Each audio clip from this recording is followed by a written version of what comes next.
triggered everything. Go ahead. So we actually looked at this idea and came up with an interesting approach to it. I think it solves a few problems, but sticks to some principles that we established right at the beginning, right? We said, hey, this needs to be inclusive. I mean, anybody can participate, everybody can participate. It has to be accessible, and it has to be consistent. You know what you're getting into when it comes to this. So the idea was, how do you get a message out? Have participation within the audience that wants to hear a certain message, and then ensure that it's inclusive to all the participants on the let's say the political side or the message side and on the voting side. And what we decided was, this might really work if it was more scaled down to, say, an organization. So here's how the thought process would be. It would be, let's say, LobbyVox as a company would market toward UNR and say, you have a pool of 5 candidates that are coming in that want to speak to your audience. But what happens typically, or I would say typically, but we have seen on the news sometimes, is that if a certain university or certain organization has a candidate that doesn't fit with the student-based views, it's about shouting that person down and successfully removing them as a voice to the audience there, basically, with the protests, with the death threats, with the acts of violence and so far.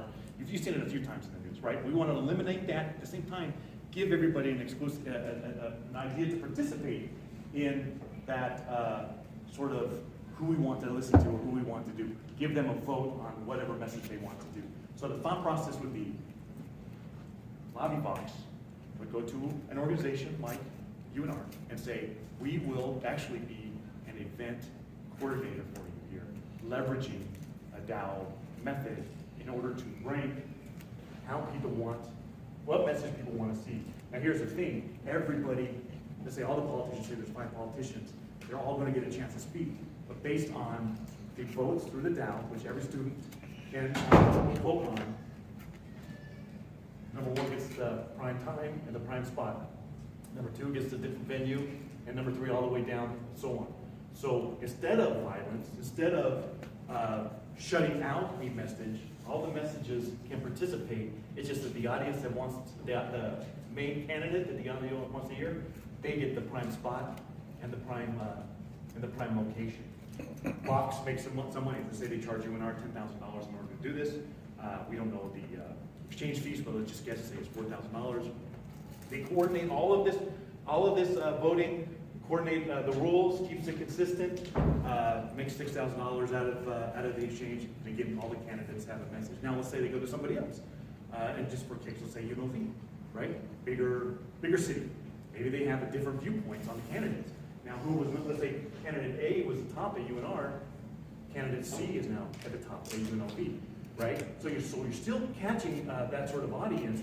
Everybody's still getting a fair share of it. It's run at a local organizational level. It doesn't have to be colleges. It could be companies. It could be other practical uses. We were just starting to talk about even when it comes to digital ads as a concept. When it comes to maybe organizations that postals on their websites or something similar like that. But we saw this is a good practical use for it. Now here's the other beauty of it that Vox Lobby could leverage, and I think it would be a very big benefit in the community as well, is you now have polling analytics or information or data that can be pulled. They can say, hey, these audience over here, they like this candidate, they like this message, here's how they voted.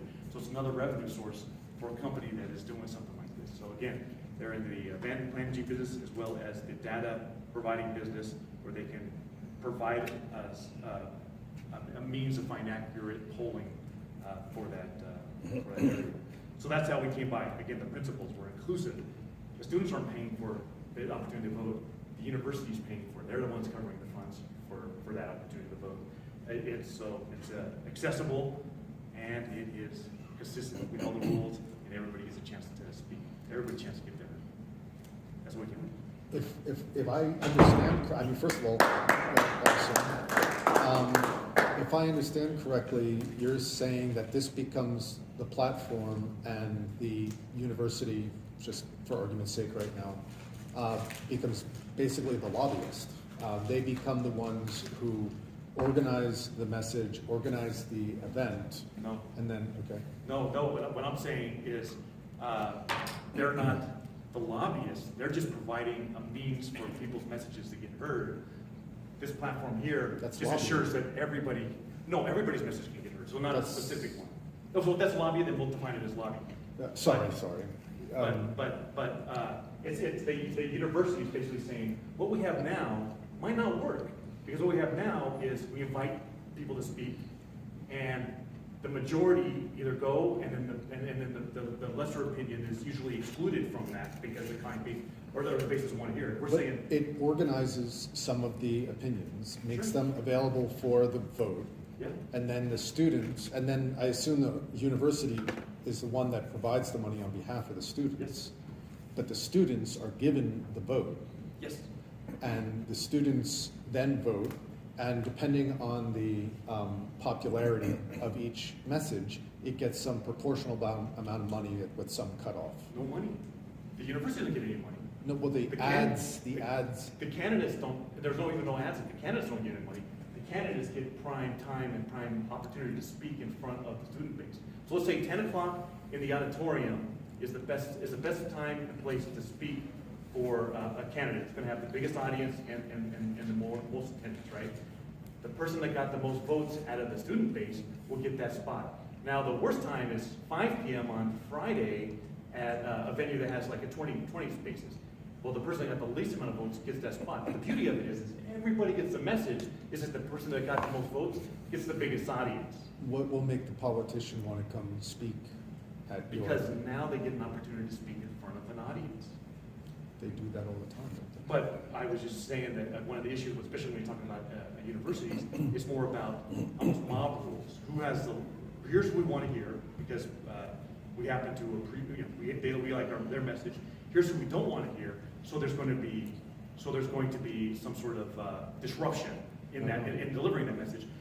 What the university is going to see the value add is, hey, listen, we want to have these messages shared, but now we have an organized way to have, to ensure that that's happening, because we're letting the student base make the votes, and it's not about shutting a candidate out so that their voice is not heard, but it's about giving them the locations and the times based on their popularity, so that the ones that have the most votes get the majority of their message, almost like ads.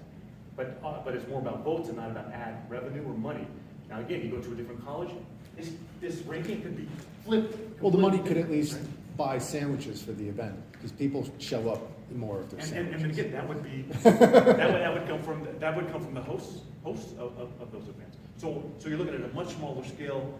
You're looking at a much more, hey, what does this little part of the community want to? You're getting their opinion on that side, and then instead of having ad revenue, you're basically getting brains in the prime opportunity to Well, share. the event is the ad, is the media in this case. So the money could go towards making sure that the event was a success. That's exactly what you're looking for, a And- peaceful way to make sure that everybody is heard, And so- but there is some value, there is some draw that based on those votes, majority votes, basically you win. That's pretty And your cool. message gets out there more. And then, and again, it's not just university, it could be corporate events, it could be things like that. So the persona of the person is what's attracting, the audience, and the audience gets to vote on it. That's what we Cool. do. Thank you. Thank you.